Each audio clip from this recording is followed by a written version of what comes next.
Hallo, schönen guten Tag. Wir sind's, die Piranhas, und heute geht's um, also zwei von denen. Wir machen hier Community-Arbeit und heute geht's um coole Outfits. Mhm. Deswegen habe ich meine Pferdedecke angezogen. Mein Flocati-Dings und so. Und man fragen mich immer, warum machst du denn sowas? Mhm. Ja, und wo kriegt man so eine Jacke? Ein Grobi-Kostüm. Das ist Lulatsch. Nennen wir es Lulatsch. Ja, Lulatsch-Kostüm. Also, wenn ich so eine Jacke trage oder so, dann fragen mich Leute immer, wo hast du die denn her? Ja, die mache ich mir selber. Ne? Das kann man hier sehen, weil das Ding hat nämlich noch überhaupt gar kein Futter. Ne? Das Futter ist hier. Das habe ich auch schon fast irgendwie so mit Dings, da Ärmeln dran und so. Das heißt, ich muss den Ärmel dann da reinfriemeln und dann irgendwie und naja gut, also lassen wir das. Ne? Nur damit ihr das mal gesehen habt. So. Und warum? Warum Outfit? Es ist immer cool, oder ist das immer cool, wenn man sich das aussuchen kann, wie die eigene Figur im Spiel aussieht?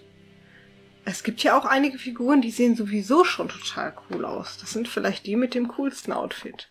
Oh. Deswegen haben wir weniger als 100 Leute gefragt. Hört mal, welcher Game-Charakter hat denn das coolste Outfit? Das war nicht so einfach zu beantworten, denn die haben Folgendes gesagt. Spezielle Figur könnte ich gar nicht sagen. Es gibt also eine größere Richtung, die mir immer gefällt. Aber jetzt sagen, der coolste oder die coolste, nö. Meistens fällt es mir auch zwischendurch, ich könnte es gar nicht benennen. Das muss jetzt das und das anhaben, Cowboy-Hut, schwarze Klappe oder irgendwas. Nee, aber manchmal läuft so ein Charakter über den Weg, wo man sagt, passt, super. Passt gerade genau ins Bild, was ich erwartet hatte. Aber speziell, dass ich sagen würde, jetzt Person X, nö. Boah, das ist eine schwere Frage. Die sind alle cool. Ich finde zum Beispiel das von Bloodborne mega cool, das Outfit. Vom Hunter. Jetzt überlege ich. Ich mag Aloys Outfit auch sehr gerne. Ich mag die alle. Ich mag auch diese ganzen Sci-Fi-Outfits und hast du nicht gesehen. Ich kann mich da echt schwer entscheiden, glaube ich. Ich könnte mich da nicht festlegen, weil ich dazu viele mag. Bei mir kommt das total auf das Game an, was jetzt das Coolste ist. Also ich sag mal so, bei Diablo zum Beispiel, da kannst du ja nicht großartig irgendwas einstellen. Da hast du vorgefertigte Geschichten. Da musst du dann sehen, okay, das passe ich irgendwie farblich ein bisschen für mich an. Aber wenn ich jetzt so komplette Klamottage machen könnte, dann würde ich das wahrscheinlich irgendwie immer so in Richtung Barbaren machen oder in Richtung mystisch irgendwas. Also es kommt halt auf das Spiel an. Das ist sehr unterschiedlich. Zack Fair von Final Fantasy VII, Crisis Core. Generell, wenn es wirklich ins Setting passt. Ich feiere, wenn irgendwie Mittelalterspiele sind und dann wirklich da Leute rumlaufen, in Anführungsstrichen mit Klamotten, wo du sagst, hey, das passt wahnsinnig gut. Also wenn das wirklich stimmig ist, das feiere ich. Der namenlose Held. Ja, die waren schon sehr am Überlegen, ne? Ja. Also sie haben lange überlegt, so, ne? Wie war die Frage nochmal? Outfit, ja, wie ist das denn gemeint und so, bis man mal die Antwort bekommen hat. Das war sehr, sehr intensiv, so, weil es offensichtlich nicht so einfach ist, dass es aus der Pistole geschossen kommt. Das stimmt, ich hätte auch länger drüber nachdenken müssen, so. Ja. Und fand aber einige Outfits cool.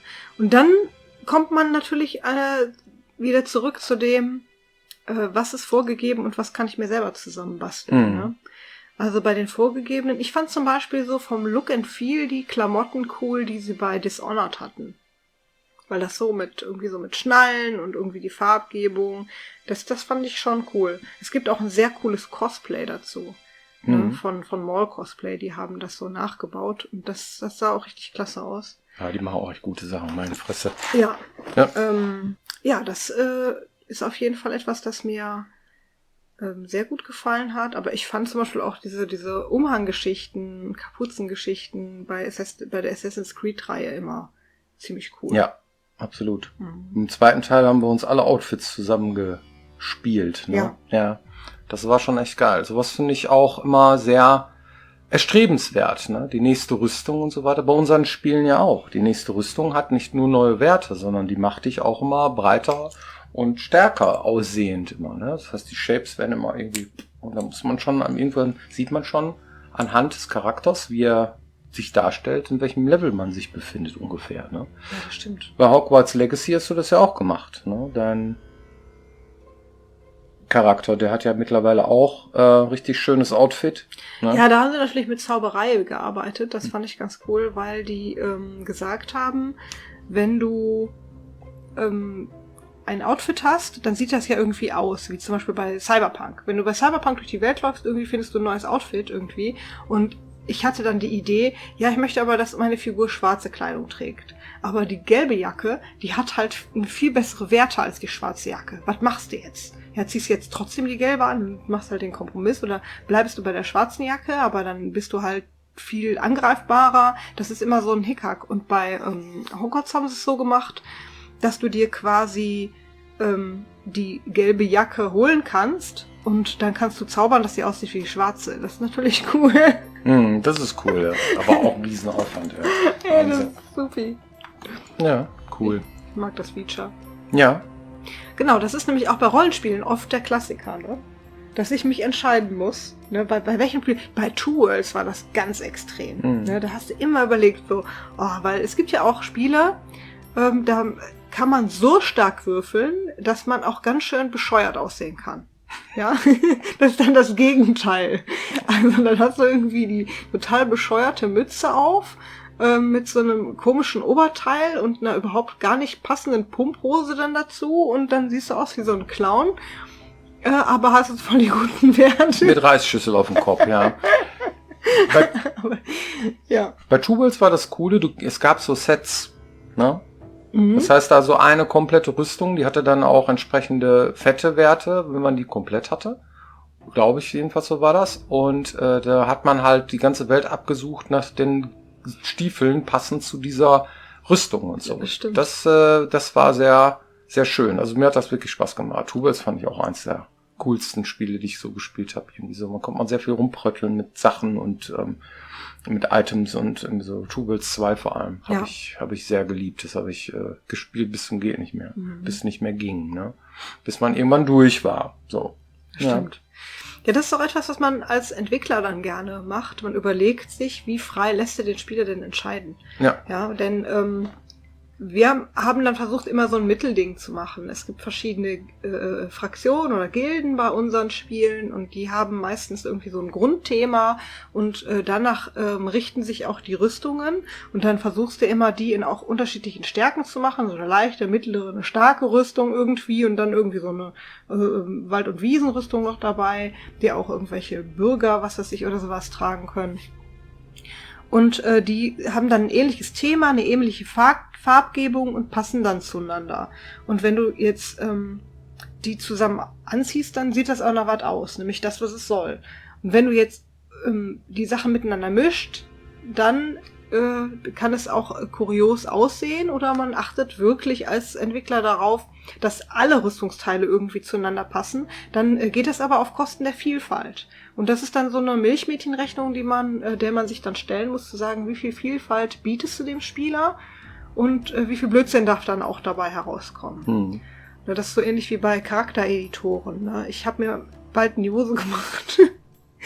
Wie als die bei dem Polizeisimulator, dieser Autobahnsimulator, auf YouTube diese Figur irgendwie Du zusammengedengelt kannst auf jeden haben. Fall Extreme machen, extrem kleinen Kopf, extrem große Ohren und so. Bei Fallout 4 ging das auch, ne? Ja.